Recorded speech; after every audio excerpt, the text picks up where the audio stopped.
네, 전혀 다른 뉴스 시간입니다. 이경태 오마이뉴스 이슈팀 기자 연결해서 총선 이후 정국을 진단해 보겠습니다. 이경태 기자 안녕하세요.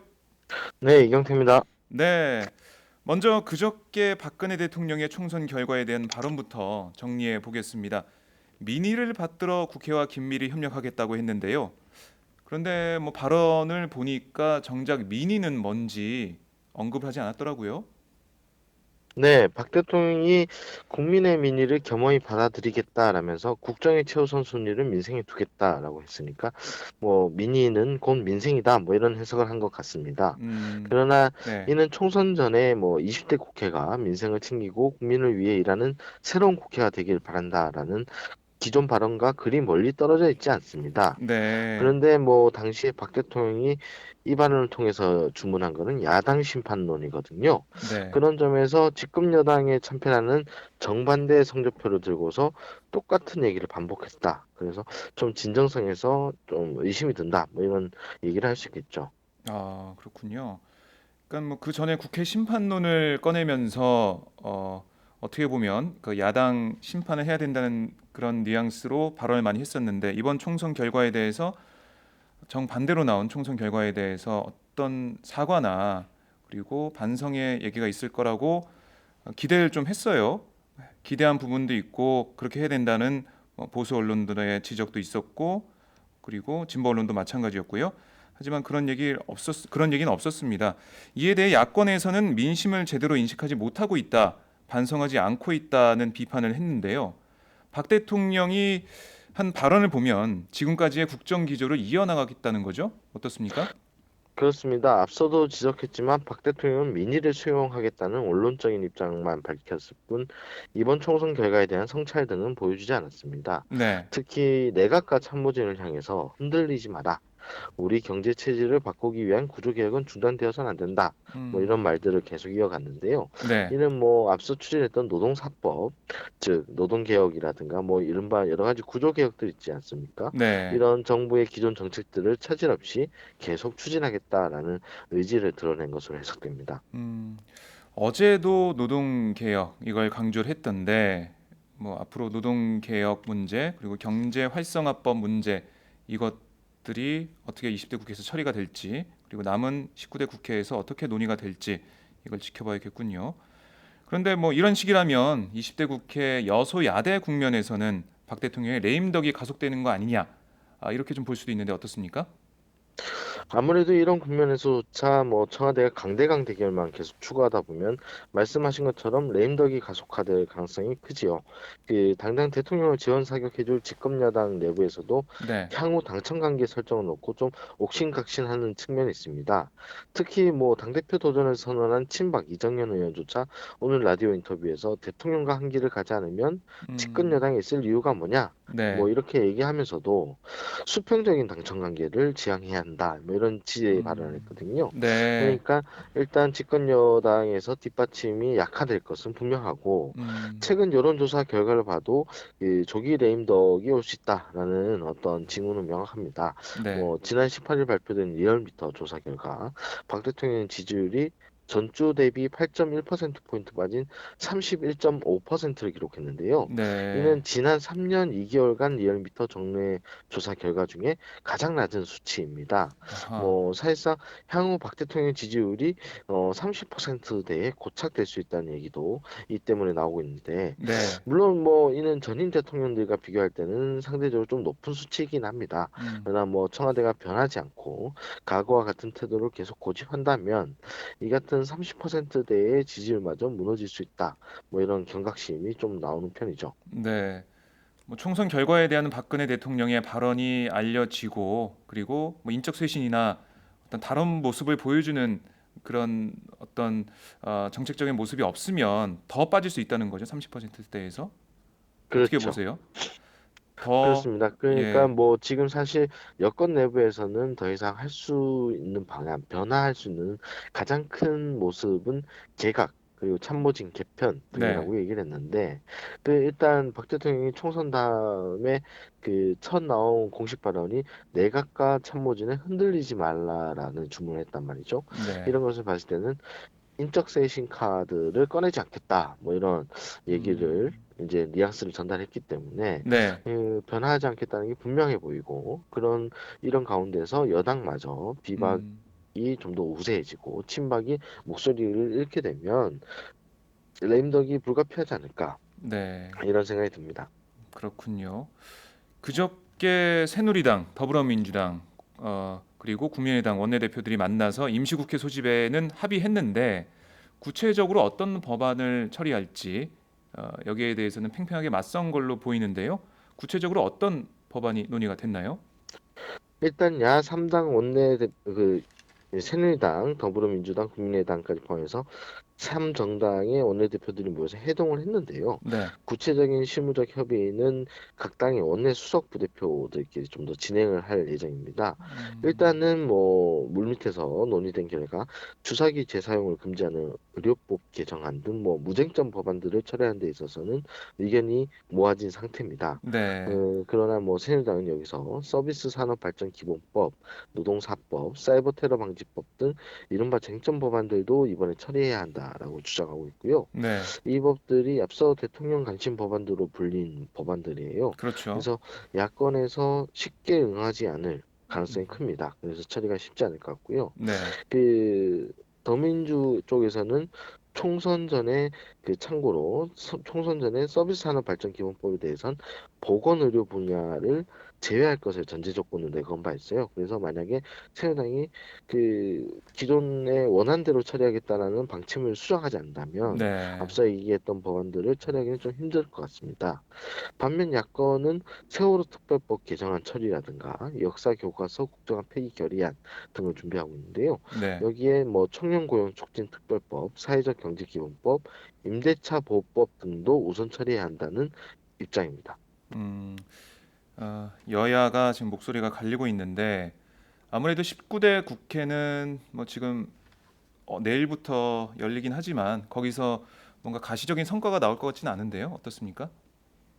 그렇습니다. 뭐 지금 현재 새누리당이 가반이긴 합니다. 가반이긴 한데 네. 이번에 뭐 선당 체제가 마련되면서 어떻게 보자면 좀 캐스팅 보트가 생겼으니 음. 뭐 변화할 수 있지 않겠냐라고 해서 좀 계산을 해봤어요. 근데 네. 새누리당과 국민의당 그리고 여당계 무소속 당선자까지 지금 현재 19대 국회에 남아있는 네. 당선자들을 다 합쳐봐도 180석이 되지 않습니다. 음. 그러니까 177석 정도 되더라고요. 네. 여기서 만약에 국민의당이 새누리당의 편을 온전하게 들어준다 하더라도 네. 180석이 안 되는 이상은 선진화법의 적용을 받기 마련이죠. 음. 그래서 쟁점 법안들이 처리되긴 쉽지 않다. 뭐 이런 생각을 해봅니다. 네. 알겠습니다.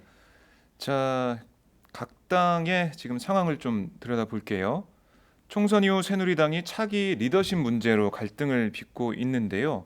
원유철 비대위원장 체제에 대한 당내 반발이 거센 것 같습니다. 어떤 상황입니까? 네, 원유철 새누리당 원내대표는 사실 지난 총선에 책임을 져야 할 지도부의 일원입니다. 네.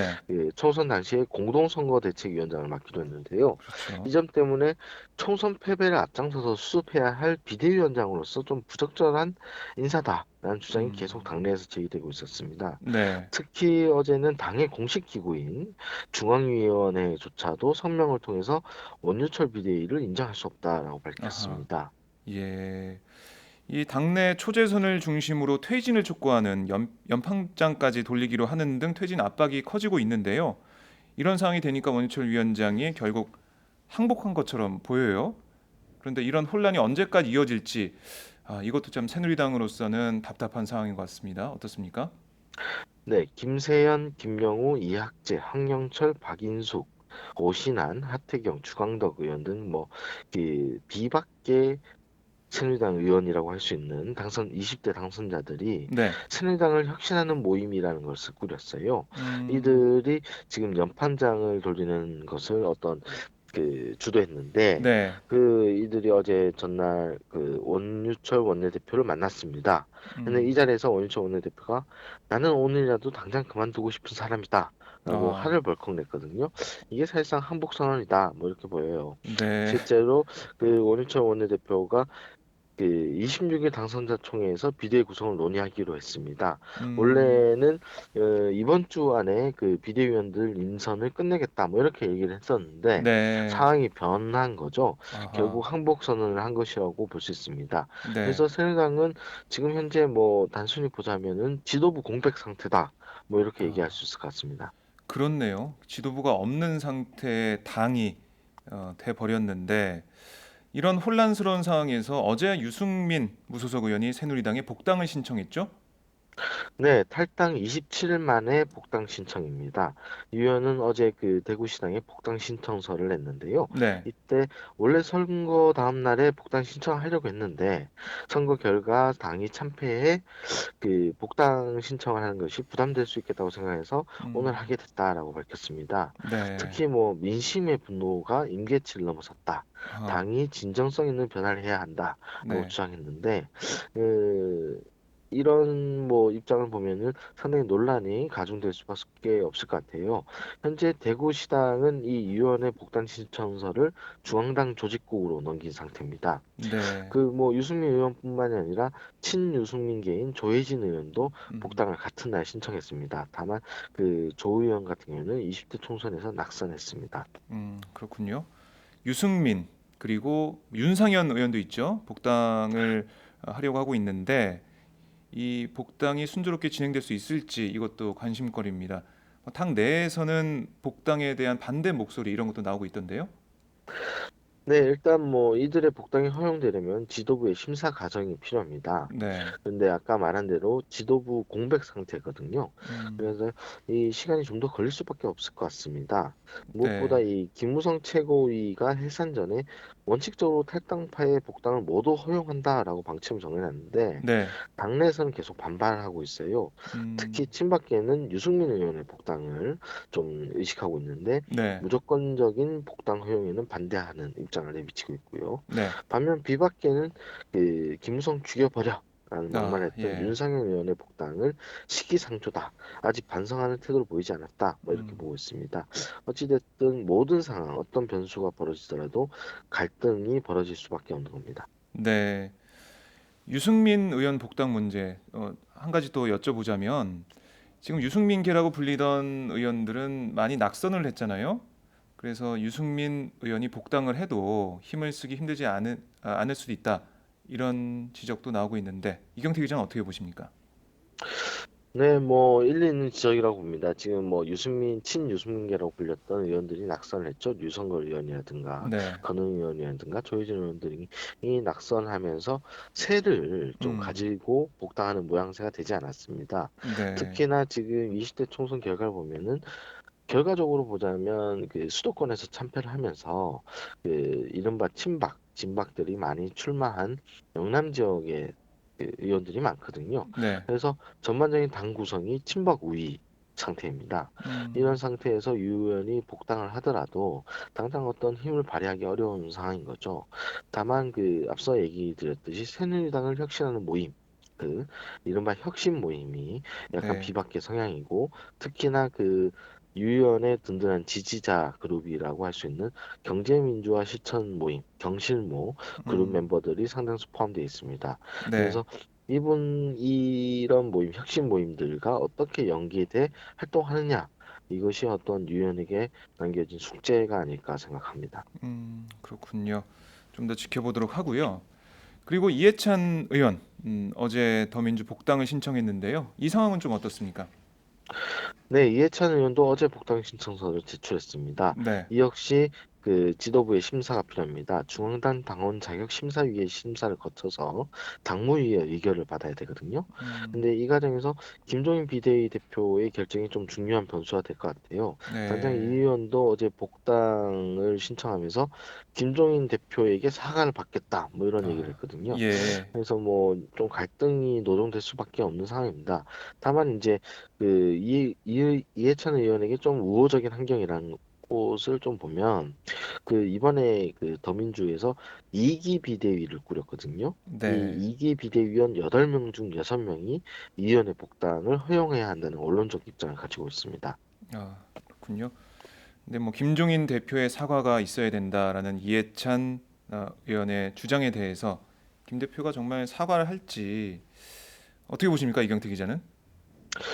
김 대표의 어떤 캐릭터, 그러니까 어떤 성격으로 볼 때는 사과가 없을 것 같다라는 생각을 해요. 김 대표도 네, 이에 대해서 좀 질문을 했을 때 네, 그것은 나한테 물은 문제가 아니라 음, 당에 정해진 절차대로 하는 것이다라는 굉장히 원론적인 답변을 해놨거든요. 네, 그래서 김 대표가 뭐 이해찬 의원의 복당이 허용되더라도 음, 그거에 대해서 어떤 정치적인 메시지를 남기지는 않는 음, 그냥 절차상의 어떤 그런 것으로 받아들일 가능성이 큽니다. 네, 알겠습니다. 자, 그리고 더민주 지금 상황을 보면 김종인 체제를 비판하는 목소리가 좀 나오고 있습니다. 특히 컷오프된 이후 더 큰 유세단으로 전국을 누볐던 정청래 의원의 목소리가 큰데요. 어떻습니까?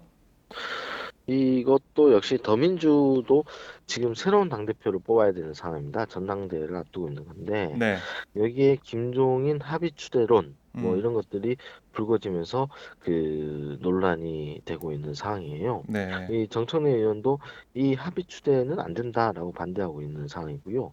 특히 자기 트위터를 통해서 비리 혐의로 돈 먹고 감옥 간 사람은 과거사라도 당대표 자격 기준에서 원천 배제해야 한다라고 주장했는데 네, 이거 역시 뭐 김 대표를 겨냥한 발언입니다. 음, 결국 뭐 이 문재인 전 대표가 어떻게 이제 대응할 것인지가 좀 전반적인 네, 흐름을 가를 어, 것으로 보이는데 김 대표 측은 문 전 대표가 좀 협조해주길 은근히 바라는 눈치입니다. 뭐 김 대표도 언론과 인터뷰하는 과정에서 김 대표가 대선 전까지 도와달라고 했다. 뭐 네, 이런 얘기를 남겼어요. 그러니까 그랬죠. 뭐 합의 추대된다면 합의 추대는 수용할 수 있다. 뭐 이런 입장인 겁니다. 다만 음, 이제 경선을 할 정도의 어떤 김종인 대표가 어떤 열성을 가지고 있는 것 같지는 않아요. 아, 특히 뭐 경선을 하고자 하면은 당의 조직력도 있어야 되고 네, 기반도 있어야 되는데 김 대표가 그런 건 사실 없다고 할 수 있거든요. 그렇죠. 그래서 이런 합의 추대가 어떻게 흘러갈지에 따라서 차기 당 대표가 누구냐 뭐 이런 게 좀 음, 결정될 것 같고 당장 문재인 전 대표 측은 관망하는 분위기입니다. 네. 합의 추대는 당에서 판단할 부분이지 뭐 문 전 대표가 직접 말할 문제는 아니다. 뭐 이런 식의 입장인데 좀 더 두고 봐야 될 것 같습니다. 네, 지난번 비례대표 공천 파동 때 김종인 대표가 당무를 거부해서 자택에 집거하는 일이 있었는데요. 그때 문재인 전 대표가 자택에 찾아가서 얘기를 나누고 그 다음에 김종인 대표가 당무에 복귀하는 그런 일이 있었습니다. 지금 김종인 전 대표가 이 차기 리더십 관련해서 당권 관련해서 이런 상황이 되자 문 전 대표 측의 지원 이런 걸 좀 바라고 있는 그런 모양새가 됐는데 문재인 전 대표의 입장도 앞으로 좀 중요할 것 같습니다. 자, 문재인 전 대표 신안 하이도 김대중 전 대통령의 생가를 방문하고 어제 봉화 마을을 찾았는데요. 좀 어떤 의미로 볼 수 있을까요? 네, 더민주의 대권 주자로서 입지를 재확인하는 절차가 아닐까 싶은데요. 네, 아무래도 총선 전에 문재인 전 대표가 정계 은퇴를 거론한 바가 있죠. 그러니까 새누리당 가반 저지를 실패했을 때, 그리고 네, 호남이 자기에 대한 지지를 철회한 것이 확인될 경우 정계를 은퇴하겠다라고 했었는데 네, 일단 절반의 조건은 성공했습니다. 새누리당의 가반 수 어색을 저지하는 데는 성공했거든요. 네, 다만 이 더민주가 호남에서 참패를 했어요. 음, 그래서 정계 은퇴 논란이 여전히 살아있는 네, 상황입니다. 이를 불식시키기 위한 어떤 행보가 아닌가 이렇게 해석이 되고 있는데요. 네, 예를 들어서 뭐 하이도 김대중 전 대통령의 생가를 방문했고 봉화마을 찾으면서 노무현 전 대통령과도 연결됩니다. 그러니까 음, 김대중 노무현 전 대통령의 정신을 이어받은 더민주 그리고 호남과 영남의 화해 뭐 이런 네, 행보 이런 것이요. 실제로 문 전 대표 측도 이번 방문 일정을 영호남 통합 일정 뭐 이렇게 설명하고 음, 있습니다. 네. 그리고 눈길을 끌었던 게 바로 김대중 전 대통령의 삼남 김홍걸 위원장의 동행이었어요. 계속해서 동행해서 하이도 그리고 봉하마을 우리 팽목항도 찾아가지고 함께 했었는데 저희가 문재인 전 대표 광주 방문 때도 여러 가지 의미를 분석을 해드렸었는데요. 김대중 전 대통령의 아들과 그리고 노무현 대통령의 친구. 그래서 김대중과 노무현이 만나서 이번 총선 지원 유세를 했다. 이런 얘기를 했었는데 이번에도 같이 동행하는 모습이 좀 눈길을 끌었습니다. 자, 문 전 대표 중간에 진도 팽목항을 찾아서 실종자 가족들도 만났다고요? 네, 하이도 방문 후에 진도 팽목항을 찾아서 네. 그 가족들을 만났는데요. 이때 뭐 인양이 없으면 참사도 끝나지 않았다. 음, 뭐 이렇게 가족들을 위로하고 세월호 특별법 개정과 선체 인양 등에 대해서 최선을 다하겠다라고 약속했습니다. 또 네. 방명록에는 잊지 않으마 했던 약속을 꼭 지킬게요라고 적었다고 하네요. 그렇군요. 세월호를 잊지 않고 그리고 진실 규명 이런 것에 최선을 다하겠다 그런 뜻으로 보이는데요. 자, 더민주 상황 이 정도로 좀 정리를 하고요. 국민의당 얘기 좀 들어보겠습니다. 안철수 공동대표 호남에 이어서 부산과 대구를 방문해 지지 감사 인사를 하고 있는데요. 어떤 메시지를 주고 있습니까? 다음 선거부턴 분명히 다를 것이다. 뭐 기대도 좋다. 뭐 이런 메시지가 나오고 있는데요. 음, 아무래도 그 20대 총선에서 그 국민의당은 상대적으로 좀 영남에 소홀했습니다. 네, 그래서 이 호남에 편중된 국민의당을 전국적으로 키워보겠다는 의지를 좀 이번에 부산 대구 방문을 통해 보여주고 있는 거 아닌가 이런 생각을 해봅니다. 네.